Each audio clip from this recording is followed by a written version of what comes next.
Hello बच्चों, let us read this question. This question says fractional crystallization is carried out to separate. और हमारे options हैं option A organic solids mixed with inorganic solids, option B organic solids highly soluble in water, option C organic solids having small difference in their solubilities in suitable solvent, option D organic solids having great difference in their solubilities in a suitable solvent.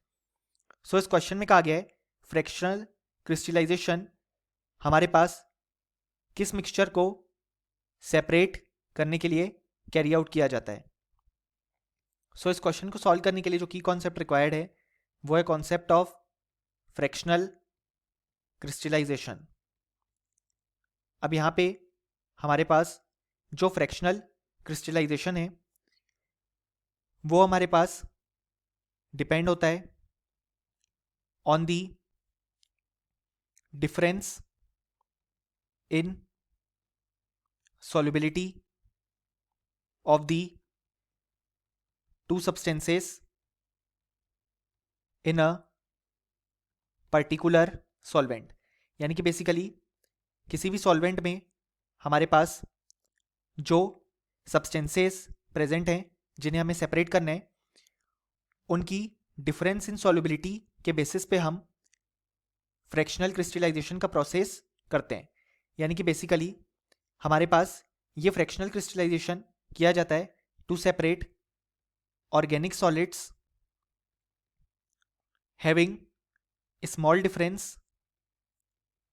In their solubilities in suitable solvent. यानी कि हमने एक solvent ले लिया और हमारे पास दो organic solids present हैं।